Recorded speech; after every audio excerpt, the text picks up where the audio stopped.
one nation, under God, indivisible, with liberty and justice for all.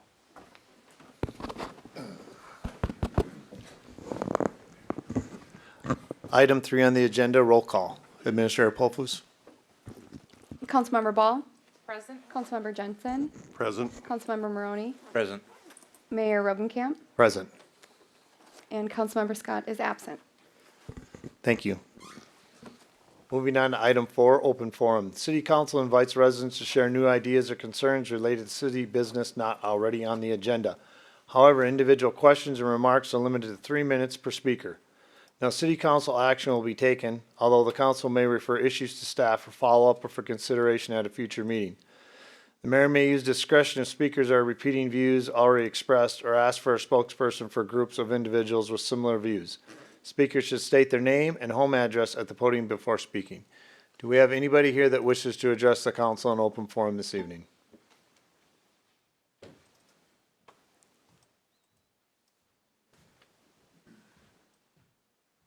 Bill Toft, 31877 Green Scene Drive, Breezy Point. I'll be brief. I see you got a big agenda tonight. I just wanted to follow up on the previous conversation, the last time I was here, about interest rates. Today's market rates, this is from today, the 15-year general obligation, AA rated municipal, is going for 3.814 to 4%, and the general obligations will always obtain the lower rate. The 10-year is at 3.016 to 3.387. They have tightened up from the last time that I looked at what they were providing. Members of the Breezy Point Alliance, we've talked about, if I were going to a dealership and I'm going to buy a truck for 10 years, you get a 10-year loan versus a 5-year loan.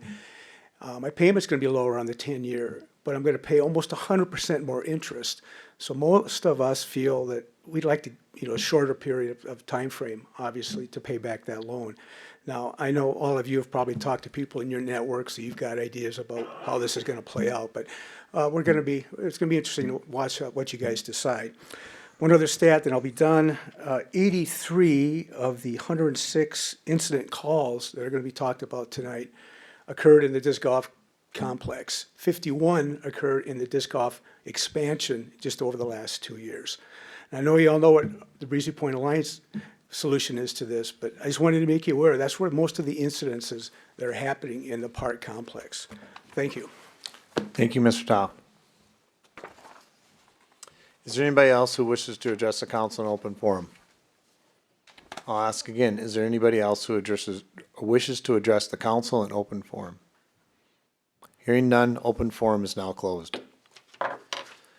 Moving on, item 5, consent agenda. 5A, approve claims totaling $171,807.19 for checks 140761 to 140847 and e-checks 4060 to 4075. 5B, approve city council meeting minutes from December 1st, 2025. 5C, approve city administrator performance review summary. 5D, approve not to waive tort liability limits. 5E, approve pay equity implementation report. 5F, resolution number 01-2026, approve Crow Wing County hazard mitigation plan. 5G, resolution number 02-2026, approve electronic transfers for 2025. 5H, resolution number 03-2026, approve cemetery wreath donation. 5I, approve engineering proposal for sanitary sewer metering improvements. And 5J, resolution number 06-2026, regarding SS4A grant-funded Brainerd Lakes Area Vulnerable Users Plan. Having read the consent agenda, is there any comments from the council? Hearing none, do I have a motion to approve the consent agenda as read? So moved. I have a motion from Councilmember Jensen. Do I have a second? Second. Second from Councilmember Maroney. Further discussion? All those in favor signify by saying aye. Aye. Opposed? Abstentions? The motion carries. Moving on, item 6, Special presentation, 6A, Bolton and Mink County Road 11 Traffic Study Update. Jake Bongard, come forward, please, if you want to introduce yourself. Yeah, hi, my name's Jake Bongard. I work with Bolton and Mink, and I was helping out on this County Road 11 and Eagle View Elementary site circulation study. All right, great.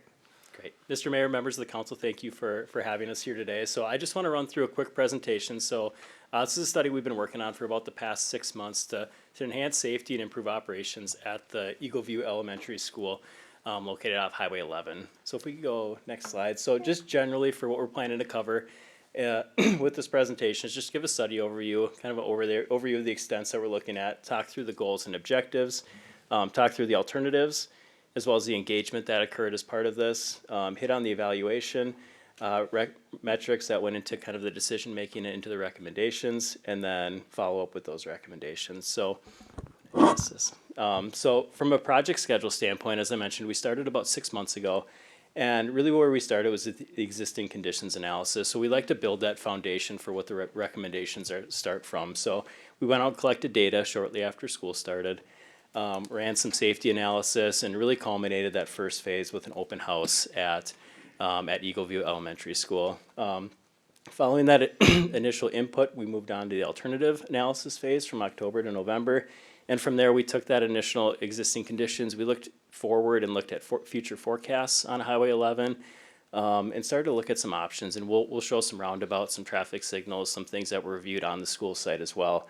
But really started to dig into those metrics. And that second phase, again, ended with an open house that happened at Eagle View again, and we timed that accordingly with the conferences that happened at the school and had a really nice turnout for feedback in that phase of it. And now we're in the conclusions and presentations. So we've done the existing conditions, we've developed alternatives, and now we're moving into developing some final study documentation and looking to share these findings and get input from the cities as well as the school board. So in general, for a project overview, we're looking at, it is focused on the Eagle View Elementary School intersections. As you can see on the map, we did look at the Nickel Road to Nickel Road area. So we wanted to make sure we were inclusive just because there is some hills and some sightline issues that we wanted to make sure were addressed and considered as part of this project. But again, we did focus primarily on the school access points. So the west access point is where, and I don't know, many of you may have kids that went to the school as well, but the west access point is where the parent school or the parent drop-off pickup comes in and out. So vehicles queue in a few different rows coming through the parking lots to drop kids off. The school's very organized in how they receive parents and let kids go, and then they kind of motion out and enter back onto Highway 11. The east school access is the bus access, so that's where buses go in and out, and then there's also ECFE drop off and pick up. So a little less traffic at that location, in a different nature. It's not necessarily the high volume of parents entering and exiting on a daily basis. And just a few quick facts. So as you know, folks that drive this corridor quite a bit, the speed limit is 55 miles per hour. We did some study during the existing conditions, and we found that people were driving generally 50 to 55 miles per hour during these outside of school hour times. There are some dynamic speed signs that flash and let you know how fast you're going, and we found that does reduce driver speed to about 40 miles per hour during those school times. So it is working to help slow some vehicles down. But again, just looking for if there are additional safety improvements that could be implemented out here. And then from a crash perspective, I'll move on quickly, but just from a crash perspective, there was observed 2 crashes at the west intersection in the past 5 years, and no crashes at the east one. So not a ton of crashes, but again, any time a crash involves a family or kids, it's something we want to take notice of and take a look at. So from a project perspective, the goals that we established were trying to set a shared vision for a collaborative system. So we want one that serves the current and future needs for all users and for both the school and the county road. We know that the county road does more than just serve the school. It serves through traffic. It does increase by about 20% during the summer months as well. So we want to make sure we have an inclusive improvement that does remedy issues for school, but doesn't necessarily hinder or does continue to accommodate county traffic. We want to develop safe and functional alternatives for the County Road 11 during all times of year. maintain acceptable access points for nearby properties. So we understand that these two access points for the school aren't the only ones. So how does that interact with the adjacent intersections? And establish safe and efficient facilities on the school site. So accommodating parent pickup and drop off in addition to busing. So again, looking at both the Highway 11 and the school site improvements. So circling back a bit to the engagement piece of this. So even before we started to roll out alternatives in that second phase, we saw a lot of comments really concentrated at the school access intersections and a lot of discussion immediately of signal roundabout. So that was definitely a focus of something that we began to evaluate during the process. But as we looked at 11, we heard some comments. We saw some comments on Nickel Road. We saw some comments on the sight lines and the grade changes as you approach the intersection. But a lot of it was heavily concentrated at those two intersections. And as you can see, the feedback that was provided was about a 50-50 split in those in favor of either roundabouts or traffic signals. And included there are a number of comments that folks left, but again, just a variety of input, I guess, if people either favor or oppose to those different improvements. Was there a slide before that? Oh, no, there wasn't. Okay. There was at the school board a minute ago. And then we received a lot of good feedback, I guess, from the school site as well, just relative to parent and pickup drop-offs and wait times exiting the site and just sight lines for those folks and trying to provide safe solutions. So that was, we did receive a good amount, and most of the comments were related to Highway 11, but we did have some commentary on the school site as well. So if you could back up one, sorry, I'm making you work. So from an alternatives perspective, we started out by looking at just alternatives exclusive to Highway 11, understanding that entering and exiting the school site is a challenge or can be a challenge during these peak conditions. We wanted to look at both roundabouts and signals. So the top right shows a couple roundabout alternatives that were drawn both at the west and the east axis. And then the lower one just represents some signals that were looked at as well. So with those, with the signalized improvements, it would still need to be accompanied by ADA improvements. So ped ramps and things like that on each corners and push buttons to get people safely across. So it does look like a simple traffic signal, but it would require additional improvements at the intersection as well. From a school site perspective, we were really looking at any and every option we could to improve flow and improve safety, and in this attempt, I guess, try to concentrate the vehicle movements to a singular intersection. So the alternative that we have shown here reconnects the loop essentially in front of the school. So currently it's divided, as I mentioned, with parent pickup on the west axis, school bus drop off and pickup on the east. And this one would merge those two and concentrate all entering traffic into that west axis point and all exiting to the east axis point. So this is one alternative that we carried through our evaluation matrix, just in how we looked at the system as a whole. If you could go to the next slide. We also looked at a few different alternatives here of how to really concentrate those movements, again, to a singular intersection as we look at providing improvements to Highway 11. And these two here, you can see the dashed line or the hatched lines over the east axis. So this is proposing closure of that east axis and facilitating those movements all through the west axis. So the bottom image has kind of an additional access road to loop vehicles around and provide another option to get over to that side. And then the top one just kind of shows a repurposing of that existing facility there just to keep, just to allow circulation to get folks back to that west axis to exit there. So both of those options were dismissed, but again, I think we did a pretty comprehensive review of trying to evaluate different alternatives and options on the school site. And the next image we have here represents that as well. So again, I think we showed three options there that were considered. We had many conversations with the school of different things that we could look at just to try to improve circulation, safety, and if there was ways to, again, consolidate access, reallocate parking, find better locations to enter and access 11. And it's a complicated site.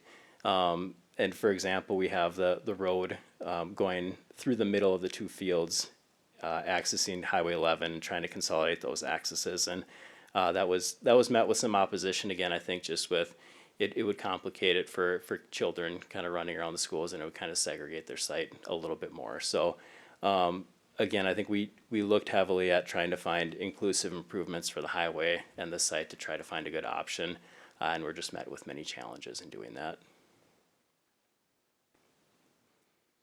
So from an evaluation standpoint then, as noted there, 8 alternative combinations were evaluated, and that's really looking at those roundabout alternatives at providing them at both intersections, or providing one at the west intersection, or providing one at the east intersection, and then same thing with the traffic signal. And then we also carried the one-way loop that was shown through the evaluation criteria as well, to try to identify which one best serves the need of both the school and the county highway. And from that, our recommendation was to implement a single lane roundabout at the western school access intersection, as being the one that best meets the metrics for moving mainline traffic, safely accommodating vehicles in and out of the site in the safest way we can, and just best serving the area. So yeah, there are options to address safety and congestion issues immediately at a lower cost as well. So that was the recommendation that came from the more robust evaluation. We know that also roundabouts come at a cost as well, and they take time to implement. So we wanted to dig in a little bit further to see if there's other options that could be pursued out here as well. So if you could go to the next slide. An interim alternative that we look to potentially incorporate out here was enhancing the offset right that is currently provided for the west access. So I don't know if you can see it on your screen clearly there, but currently there is just a painted gore area, and what that does is just kind of an open space that separates that right turn movement from the main line movement. And what happens currently then is that stop bar, you can see it in its current location today, is recessed back.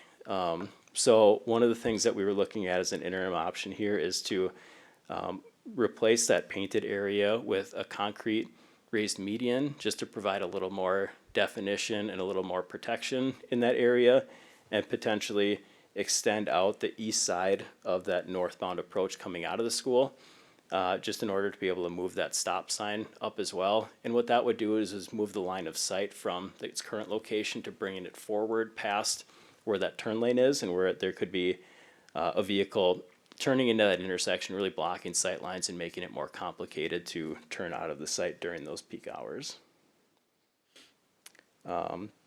So the image here shown is just a very crude mock-up of the west intersection. We are also looking at it for the east intersection as well, knowing that bus drivers have the same difficulty pulling out that the parents do on the west axis. So looking to implement that at both the west and east intersections.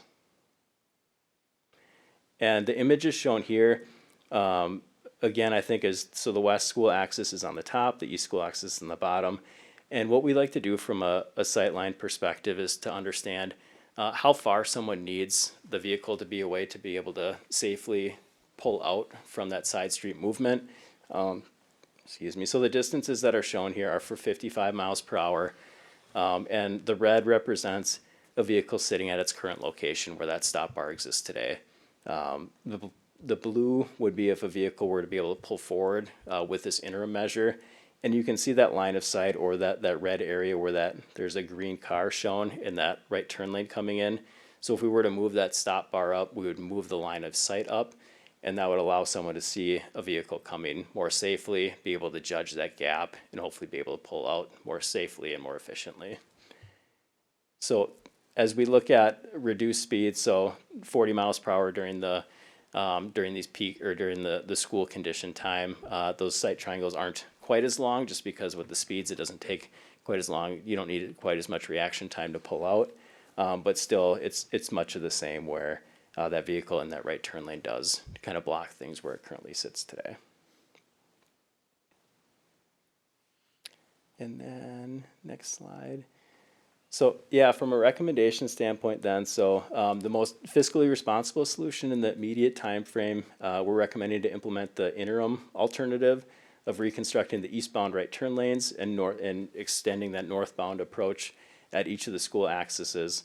And then in an event that safety or operational issues persist, the long-term recommendation for this area is to implement a roundabout at the west school access intersection.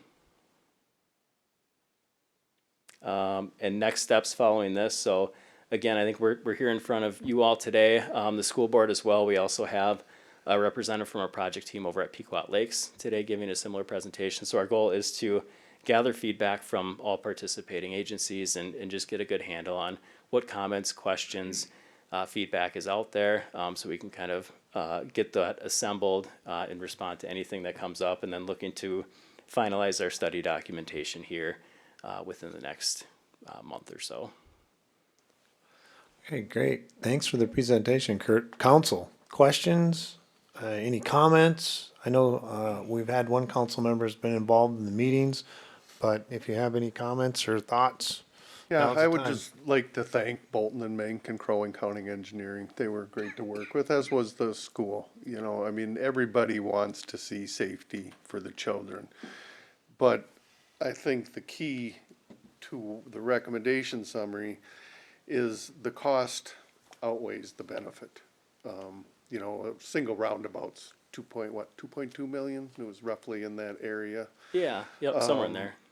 I think the alternative proposed is a better path to go down at this point. It should do the job. It'll definitely improve sight lines, which is the issue. But I just don't think the roundabout at this point personally is a viable solution. And then with that too, I think as we look forward to I guess from a recommendation standpoint, having input, I guess, from this group and the other communities and kind of a shared agreement on what their recommendation is, it allows the county to align and pursue additional funding. I guess if safety issues persist or get worse, it's kind of a shared vision for folks to kind of pursue collectively, which in pursuing outside funds, if that is the case, it helps a lot, showing that there's a shared interest in a shared movement to get that money aligned. Yeah, I guess I would just say, I like that there's sort of an interim solution. I go through that area every day with my children, so, certainly like a roundabout seems to me like it would, during that period of time, like the flow of traffic would be much better, than having to just like hope you can make it out in time. But it would be nice to see if the fixing like the sight lines would help. I don't know. I mean, it'd be worth trying, I guess, if it's cheaper. This reduced speed certainly helps a lot, I think, when they do drive 30, but Yeah, definitely. you can tell when you're trying to pull out, but yeah. Well, I had a question. So there was the alternative of going to one way. Was there any thought process of joining that together with this alternative that you're looking at as a way of not only increasing the sight lines, but now you're increasing how that flow of traffic. So instead of having it coming and going out of both ends, you have that flow coming in one way and going out the other way, and now you have improved sight lines as well. So it's like combining those two together to maybe have further improved flow of that traffic with regards to also improving the sight lines. Because if you think about it, if your traffic is coming in one way and going out one way, and you don't have dual traffic, now your sight line stuff changes as well, because now we're not at times dealing with two vehicles, one going out, one coming in. Now you've got one coming in and one going out. So I don't know if that's something that's worth considering or thinking about. I look at it from a perspective of, I like the alternative, but then and this is on the county, because ultimately County Road 11 is theirs, but is to put the funding into changing it, and what happens if ultimately you have to look at it and go, okay, now we still need to put the roundabout in. So while the cost is there, I get that.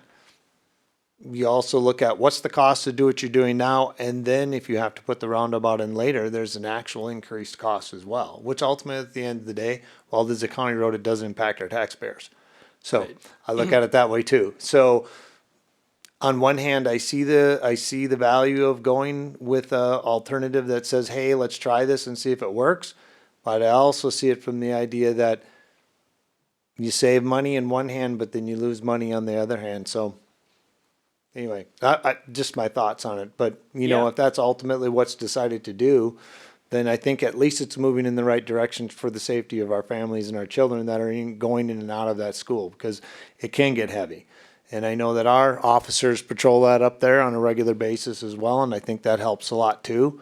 And I know that'll continue to happen as well. So I think it's great. You guys did a good job putting it all together, and I think there's some good options there, but maybe there's some combination of things that might work out to be that one-way flow might change that, and now you don't have to go to that because it changes how that whole dynamic works in there. So Yeah, no, and I can answer a couple of those questions. So I think from the one-way flow perspective, we primarily ran that with the assumption that an improvement would happen at that intersection at 11 and what would be the east access for getting people out. If we were to keep that in a side street stop, we'd have to look at it. But you already see those backups today with just all that traffic kind of split between the two. If you were to concentrate it at one, I'd be curious how much longer that stacking would be. So with that, if there'd be added wait times and potentially some people making some poor decisions pulling out, we could definitely look at that. From a cost perspective, I think, yeah, we share the same concerns, and Tim can speak to that too from the CHIP coming up for highway projects that are planned and not wanting to put something in that inevitably gets ripped up soon after. There is money set aside in 2029 to improve Highway 11, and it does not include these offset improvements, but anytime you have a larger improvement and you weave in something like this, it comes at a cheaper cost than if it were a standalone project. So I think that could be a time frame to target if there are issues that are prevalent today and there is an interest from locals to push that ahead sooner. There could be an opportunity for some cost shares or locals to come to the table with some additional funds to push that ahead. So I think from a fiscally responsible standpoint, I know the county, I don't want to speak for Tim, but has many priorities across it, and understanding that this is an intersection, albeit an important one. It has to be looked at holistically and how it fits. Yep. So I don't know if you have anything to add, Tim. Yeah, just real quick. Mr. Mayor, council members, thanks for letting me speak. I'm the county engineer, Tim Bray, and I appreciate your participation in this study and really moving forward. I know Steve was involved throughout the whole thing. We appreciate that.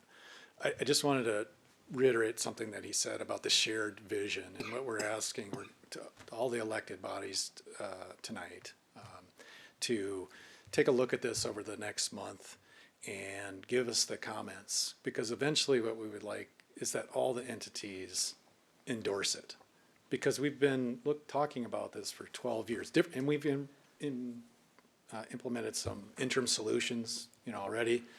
The school zone there, which I believe Rebecca said was helping, slowing down the speeds, having people better judgments of the gap that they need to pull out and that kind of stuff. And so just the interim solution, we're looking for an endorsement so we can move forward and stop, I don't want to say stop talking about it, but just move forward with a shared vision. If we would finish the study we started 12 years ago, probably even more, I think almost 12 years ago, and we had the shared vision, we would have not had to spend the money on this study that we all participated in and move forward. The bottom line is that the need for the roundabout and the timing for it is uncertain. And in terms of Breezy Point, there will be a cost share with that because it includes Edgewater Farm. And the interim solution, on the other hand, I don't envision the Breezy Point having to participate at all. We've actually had a conversation with the school board about cost sharing with them. And they're interested in something immediate, as you can imagine. They don't want to wait till 2029.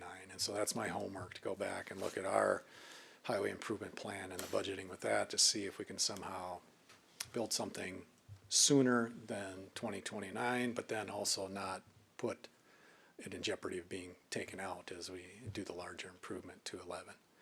And so I just wanted to just reiterate that over the next month, we'll come back, I'll come back, our consultant will not, but looking to answer your questions and see if we've incorporated your comments into a document that can be endorsed. And so we can go look for money, which could move up the priority of things, help defray some of the costs for both the county and eventually Breezy Point, if the roundabout is the option that we have to go with, because crashes and concerns still happen there.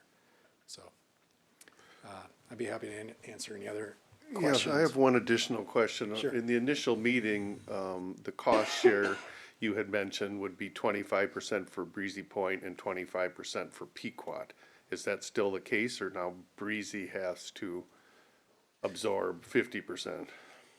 I think what I remember is that there was a good amount of discussion about how we're gonna split the Yeah. costs for this study, and it ended up being 50% Crow Wing County, 40% the school district, and then split 5%. That each was of for the the study, though. That was for the study, For the study, but I'm Yes. talking about a roundabout. right. Yeah. It would fall to our cost share policy, which essentially everybody pays for their own leg, so Crow Wing County be on 50%. I would ask that the school also pay 25% along with Edgewater Farm, be Breezy Point's responsibility. so So that's just a basic starting point, but we're not there yet. And so when, it's an important distinction that when and if you're endorsing this report, you're not agreeing to paying for anything, a certain amount. It's just, there's a shared concept about how we're gonna address this, so we don't have to come back 5 years from now, pay another $80,000 to Jake and his group to relook and rehash everything. And what that'll do is allow us to look for money for the interim solution and possibly the long-term solution if it's warranted. You know, if something continues to have crashes there or some bad crashes, we're gonna have the plan how to address it. It's gonna cost money, but at least we don't have to wait extra time to go through all this study again. Thanks for clarifying that. That would have been my next question, Tim, so. What was that? Thanks for clarifying Oh, it. okay. I mean, I would have asked, for an explanation of that as well. Yeah, so when an actual project comes in, you all get another bite at the apple in terms of what your cost share is and if you agree to that. So just by signing this, the findings of this doesn't mean you're locked in to paying it all. As we seek grants and things like that, we may ask for letters of support to make it a robust application. The competition for these funds is ridiculously competitive. So the shared vision of what we're gonna do in the short term and long term will really help improve our chances to find some money that'll help us all out, help all our budgets out. Thank you. Councilmember Maroney, did you have any comments? Nothing additional to add, no. Okay, sounds good. Any other questions, comments from the council? All right, well, we will do that. We'll take a look at it and hopefully be able to come up with something that's a consensus here from our council to share back with the county so that they have an understanding where Breezy Point stands. So. Yeah, it could be next month, but I don't think that it's imperative that you deal with it next month. We'll take as long as it takes to answer your questions. Sounds good. Thanks to both of you. Appreciate it. Thanks Thank for you. having us.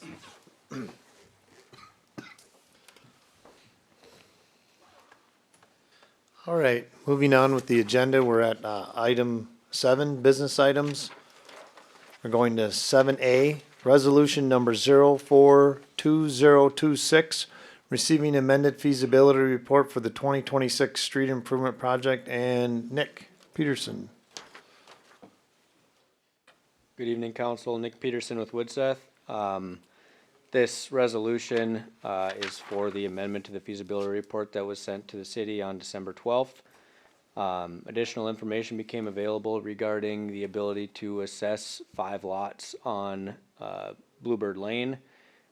We had discussion with city staff and adjusted the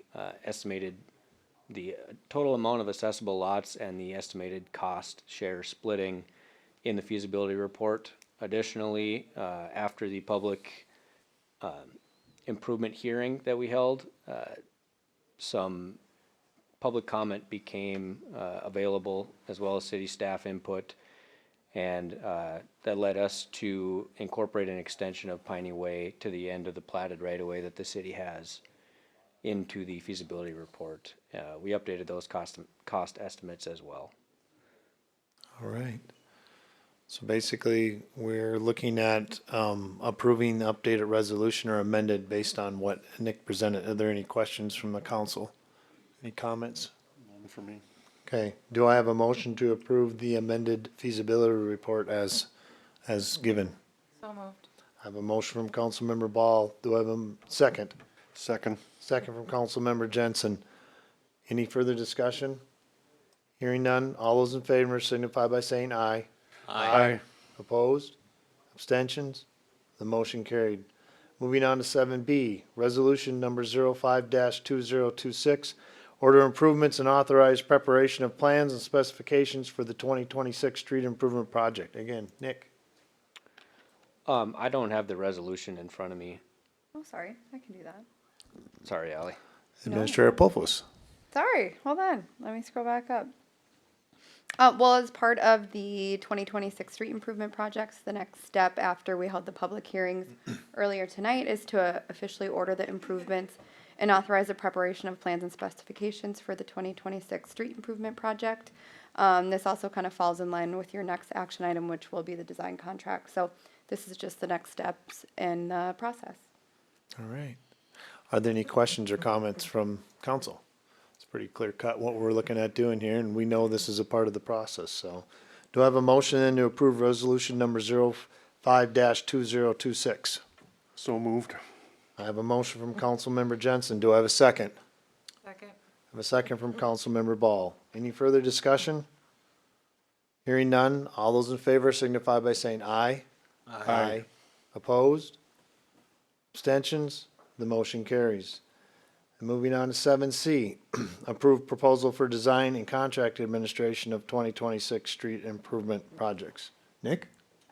In front of you is our proposal for the design and construction administration. If you have any questions, feel free to let me know. One additional thing with this proposal, we forgot to include our 2026 fee schedule along with this proposal, as well as our general provisions.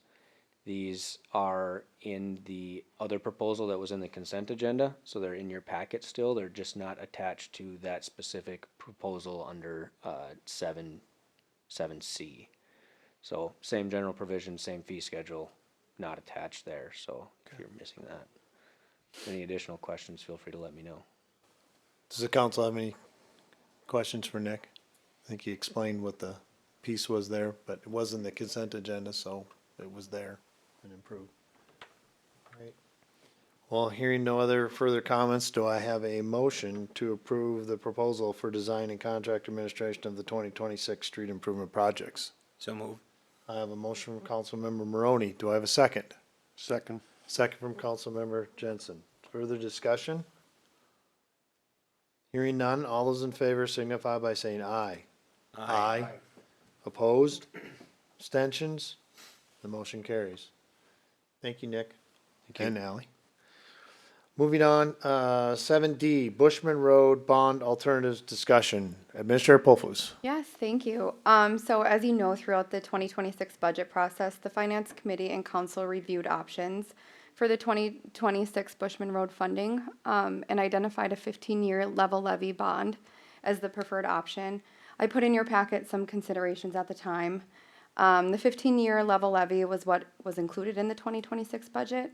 However, a 10-year bond has been raised as a possible alternative. We've been in contact with Ellers, our bond advisors, and Jeanette and I have identified two separate 10-year bond term alternatives as seen in your packet. Some conclusions that we came to or findings of the different alternatives are the 15-year term bond results in the lowest annual levy. The 10-year options benefit from an interest rate of approximately 1% lower, resulting in about $500,000 in interest savings over the life of the bond. Option 2 includes just a one-time levy impact of about $100,000. This is about a 4% increase to the levy next year, so that's just kind of baseline what you'd be looking at in 2027. But then it levels off for the rest of the life of the bond. If this option is chosen, you will likely see a double-digit levy next year. I think it will be hard to get under that 10% if you just think cost of living, benefits, other items, and then a 4% on top of it. Now, that could be acceptable, that's up to the council, but just letting you know, you'd likely hit double digits next year. Option 3 includes a $50,000 increase until 2030. This would equal about a 1.5 levy increase per year. And then it levels off after 2030 for the remainder of the life of the bond. These are all financially viable. Our first payment will likely not be until 2027, I think February-ish. So we do have time to budget for the different alternatives if we need. So you guys should discuss and let us know how you'd like to move forward. And then we can proceed with whatever you guys choose with our bond council. Thank you, Administrator Pofus. Very good explanation. All right, council, you've got some options in front of you. Hopefully you've had a chance to review them and look at them. So, thoughts? Just one question, the 15-year levy, or the 15-year level levy, that one's Yeah. built into the, That's what was budgeted for. right Yeah. now. So Yes. that's almost like you're starting at ground zero. That's 0% levy increase next year. So option 2 would be a 4% increase. Option 3 would be a 1.5% increase for the next 5.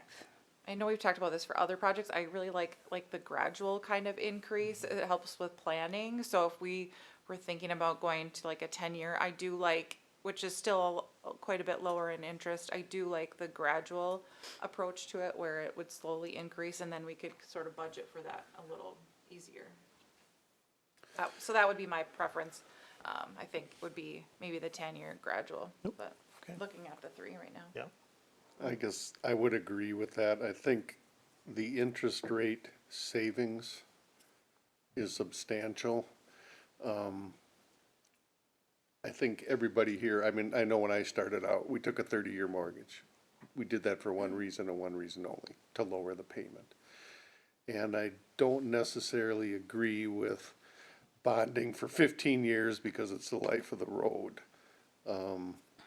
I mean, for a city our size, $500,000 of savings in interest is substantial.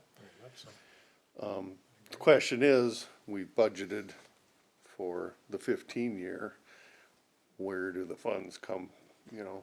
Well, I think they'd be, so if you do the gradual levy, Yeah, the gradual is, your budgeted funds would just kind of shift. So then your 2028 would be a little lower, your 2029 would be a little lower. So that would be the intention. We wouldn't increase, so the levy would remain at the 305 and then the other ones would decrease slightly. Yeah, because that's already levied for. I mean, that was in our budget. Change it. We'll get that revenue. But it'd just be applied differently. Councilmember Maroney? No, I looked at this and, you know, thinking with my own finances and where you're at with the budget and everything and taking the gradual step allows the ease of burden, if you would, to save up for that. And so that makes sense, to me, is the 10-year gradual. Well, yeah, I mean, it does, and I agree. I think to Councilmember Ball's point, I think it's when you increment it like that and you kind of know, it's easier to plan. And when you budget and you know what that increment is going to be, rather than sometimes you don't know sometimes, and that can change. I think the other thing is that the interest amount is a big thing. And you're right, Councilmember Jensen, you spoke very well. $500,000, you dang right. That's a big, big cost savings. Interest rates at a full, not a full percent, pretty close to a full percent less if we go that route. So I looked all of them as well, and while I know that if we look at the 10-year levy without the increments, the interest is a little lower, I still think that we're better off going that way just because I'm thinking about what we have coming next year, how we budget, how we look at that, and I think it's a better route to go with the little levels at a time, slow increases. And we know then that we can manage that well. So I'm kind of on board with the same thought. I'm going with that option 3, the 10-year gradual levy. So basically, Administrator Pofowicz, you're looking for direction from the council as to what direction to go. So I'm kind of hearing the same thing from this council sitting here tonight, so do we need to make some kind of an action here, or would we Wouldn't prefer hurt to just? make a Yep, motion I to would agree. direct us to move Yep. forward. I would agree. Do I have a motion? So move. So I have a motion by Councilmember Maroney to go ahead and have staff pursue the 10-year gradual levy at an estimated interest rate of 3.28% with that annual levy increases over that kind of that 1.5% per year. Do I have a second on that motion? Second. I have a second from Councilmember Jensen. Any further discussion? Hearing none, all those in favor signify by saying aye. Aye. Opposed? Abstentions? The motion carries. So you have your direction, Administrator Popos, so Great, thank you. you're welcome. All right, moving on to item 7E, Parks and Recreation Ordinance Discussion. Administrator Popos. Yes, thank you. So at the November meeting, the council directed staff to provide some information regarding a proposed park ordinance. The purpose of this ordinance would be to provide the police department with clear authority to enforce the rules and address any violations when necessary. Currently, there is an existing public beach ordinance that is enforceable, and then there is a separate code of conduct for our disc golf course and recreation area. Because that code of conduct was approved with a resolution, the police department is not able to issue any citations for violations when necessary. They just issue warnings and educate. A proposed ordinance would encompass all of the public recreational areas. I did a little bit of research about what other cities include in their ordinances, and I've provided a few categories that are consistent throughout all cities. But we can always, if there's a category that you think should be on there, should not be on there, I just kind of gathered what I thought was kind of consistent throughout all of them. If the council wishes to draft an ordinance, the categories included in your packet are identified as options for regulations. The council should discuss the options provided or options not provided and direct staff to either return to a future meeting with additional information or work with our legal counsel to present an ordinance amendment for review reflecting the council's decision. Thank you for the presentation, Administrator Popos. So we've got some things, some recommendations in front of us here. Hopefully all of you have taken the time to kind of look it over. As you heard Administrator Popos, she talked about the fact that she took a look at what other cities do to be consistent, to give us some boundaries or guidelines. So I guess we'd start just any input from the council, thinking about what they see and what they're thinking about.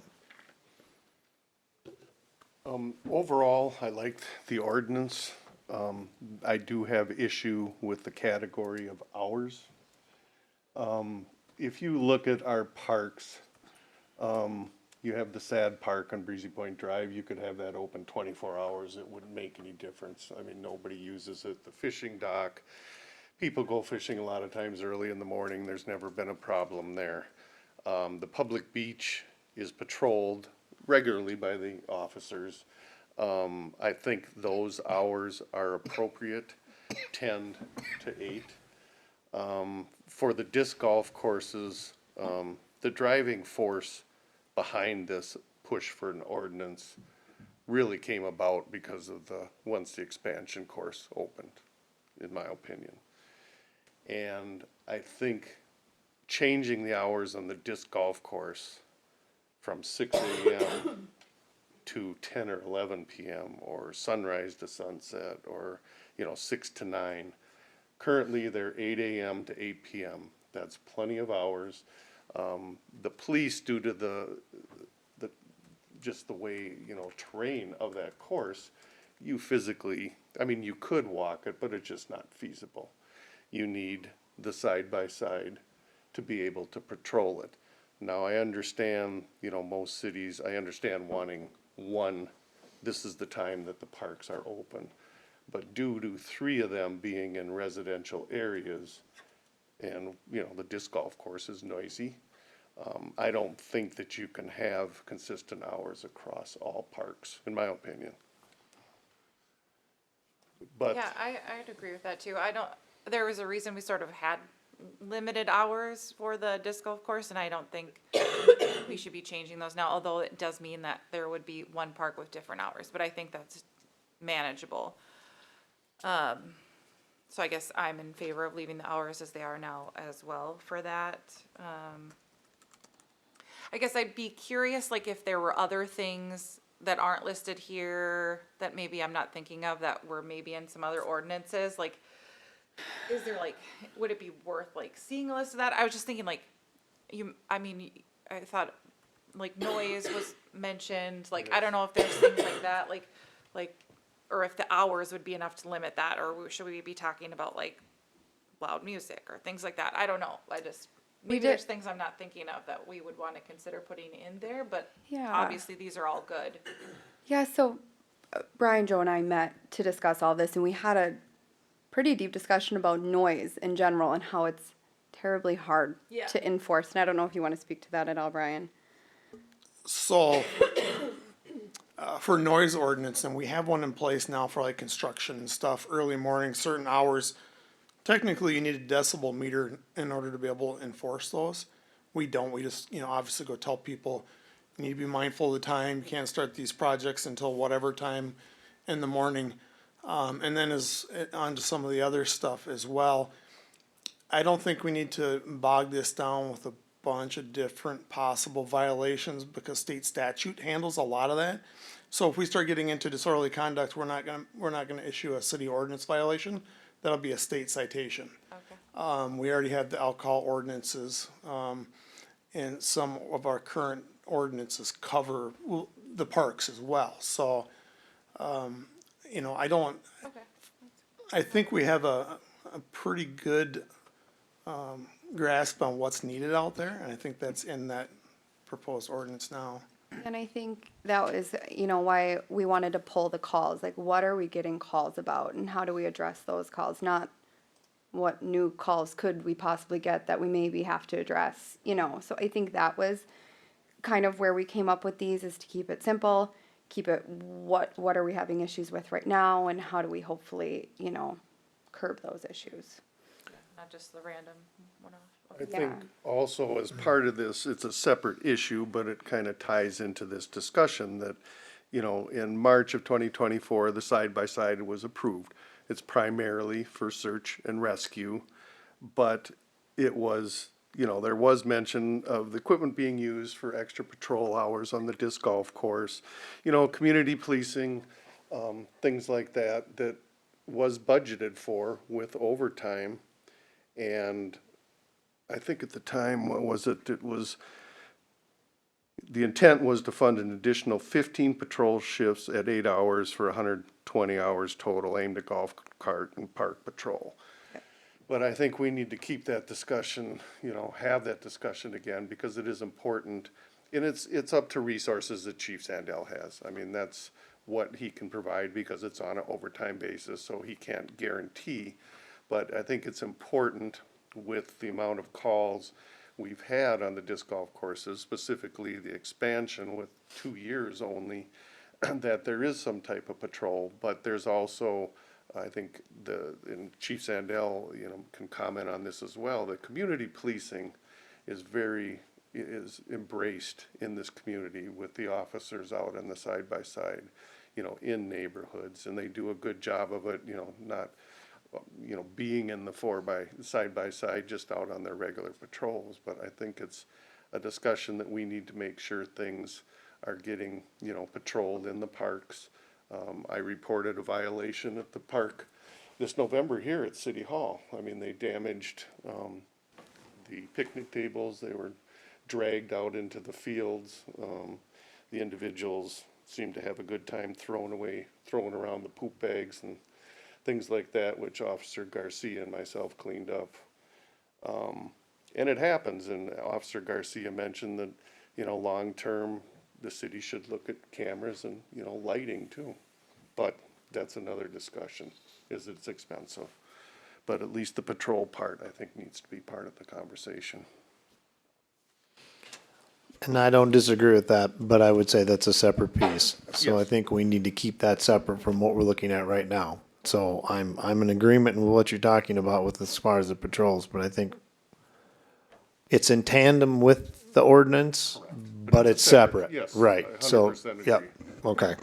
Just so we're clear on that. Councilman Maroney? Of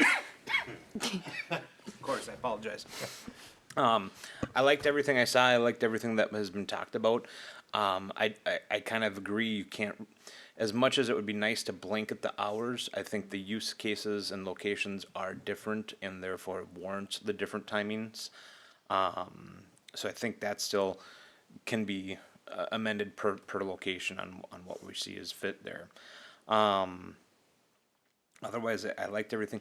The biggest thing would be to sign it, to make sure that these ordinances and rules and regulations are visible to anybody visiting. You know, if we put example, the beach has the hours posted at the entrances, making sure if anything is set for hours, those are posted at every single entrance. You know, the park here, we have 3 or 4 different access points to it, making sure that that's well known, or at least there's a central spot that people can have ease of access and find that information. Yeah, sorry I didn't touch on that in the review, but yeah, Joe and I It's in have, the memo about the signs and. Yeah, and- yeah, and yeah. So I think that's just the biggest thing, is that we need to make sure that all access points can be properly signed of what our rules and regulations and ordinances are.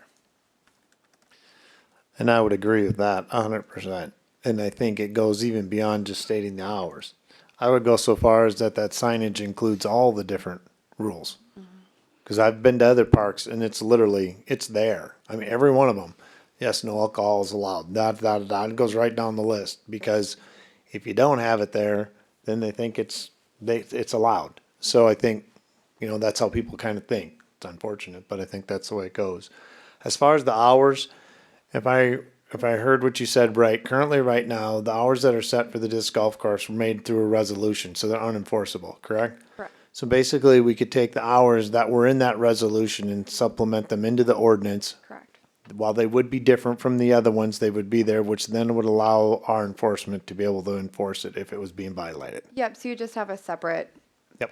yes, Perfect. item for Okay, I the just, disc golf well, course. I just was curious Yep. about that. Okay. Yeah, I mean, I didn't have any problems with everything that was listed. I think those are the most common things you have. And then I also hear that, you know, you've talked about the other things that you don't have to have listed because we have it covered in other areas. So it may not be in here, but there's something else that we've got out there, state statute, that's going to cover us if it's in that situation or comes about. So, and I like the idea of KISS, meaning keep it simple and straightforward. I think the less complicated you can make it, the better off you're going to be. Because it needs to be straightforward. So, yeah, I mean, I other than, you know, probably definitely including the hours for the disc golf course and making that different and having a category in there for it. And then making sure that if we're going to do this, it really gets signed. And then have the ability and then ultimately at the end of the day, there's a further conversation about what we want to do as far as how do we then go about helping enforcement to do their job. And I think that's where you're talking about, and that's where it becomes a different statement, and that's working with Chief Sendell and the department and our administrator and understanding what the resources are and what we can do and what we can't do, and maybe there's other opportunities that we can take advantage of out there too that we don't know about yet. So, so basically, we need to give staff some direction. Now, there's a couple different things we can do. We can just have them go back and do some more research, or we can actually have them start the process of drafting an ordinance. Now, I can put that in the form of a motion to make it official, which I think we should do, so that it's on record, but it's up to the council what direction they want to go, so. I would agree with making the motion, having them start on the ordinance, because spring comes quick. Yep, I agree too. And if there's an issue and there has to be a rewrite, we want this in place, you know, by April, I would Well, and say. it's gonna require a public hearing, because it's an ordinance as well, so we have that to put in there as well, not to speak of all the other things I know we've got going on coming up, so. All right, so if that's what you'd like to do, then we do need a motion to follow through on that. Is there anybody that wants to make the motion to address the staff to go ahead and start the drafting of a park ordinance with the amendments? I'll make that motion.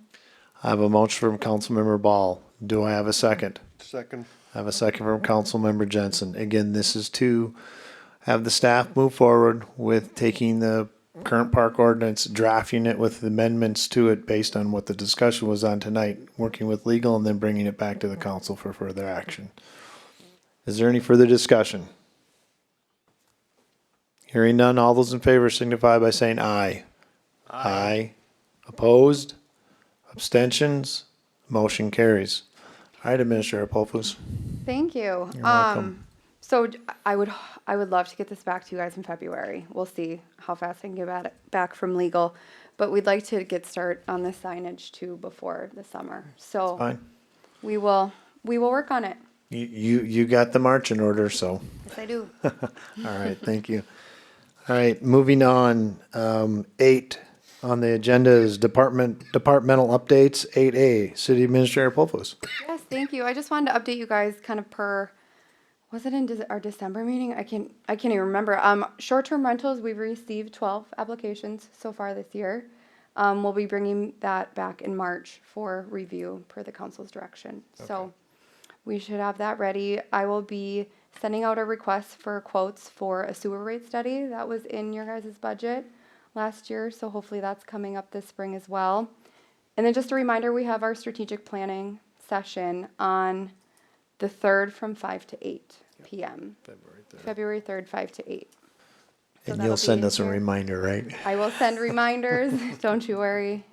Yes, and then Nick did include some information in your packet, but that's all we had. And then Todd and I talked about including council reports as a part of the updates as well, so. Yeah, so So as we go through, starting probably next meeting, if you attend a committee meeting, whether it's parks, roads, planning and zoning, I'll be looking for you guys, fire, to make a report back to the council so they can kind of get a feel for what's going on. I know we used to do that, but I'd like to get back to that because I think it helps us stay engaged with what the committees are doing and give that. So I know Parks is meeting on the 8th. I'll be attending that meeting, so I'll have a report in February on that. We'll be reviewing the master plans. Just as a side note to the short-term rentals, when I was reviewing the minutes, one of the individuals that spoke was worried and losing sleep over inspections. The address was listed, I looked it up, and the home was built in 2022. So that was inspected by our building inspectors. There should be no issue with inspection, so I think you kind of have to look at it case by case as to the concerns. You know, an individual with an old cabin up on the hill, you know, there's could be issues there, you know, look at grandfathering, but I just think the way the inspection was written and just sent out, you know, caused a lot of the confusion. I would think what we do is just let staff do their work, have them come back to us with their stuff, and then we'll go from there. I don't, you know, there's lots of different ways for us to get to where we need to go. So I'm not disagreeing with what you're saying. I'm just saying I think staff's got it in hand. They've been working on it. And I know they'll bring some stuff back to us that I think we're going to come away with something that's going to work for everybody. And, you know, at the end of the day, I've always said this. You can't make everybody happy all the time. This is no way to do it. And so at the end of the day, we're going to do what we can do for the best of the majority, but we also have to watch out for the city as well. That's part of our responsibility. So I think that's where we get in with the short-term rentals. But I know staff has been working on it and putting some time in on it. So they're going to have some stuff to bring back to us. And I think the things you're concerned about will be addressed. So I think we should Wasn't be good. more actually a concern, just an observation that, you know, a home built in 2022 that's been fully inspected, I find it hard to believe that there's any inspection that we could do that would fail. I think it's important too that we remember that as we work on this short-term rental piece is that it's city's responsibility to make sure this is safe. And I don't want to go back and go back over what we did the last meeting, but you know, I'm not beholden to a VRBO 5-star rating.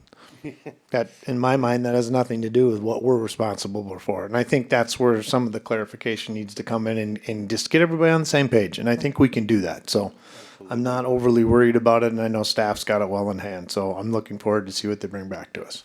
So good point. All right, so city engineer Nick Pearson just gave us some information, so we have that. Thank you, Nick, for providing that. We appreciate that.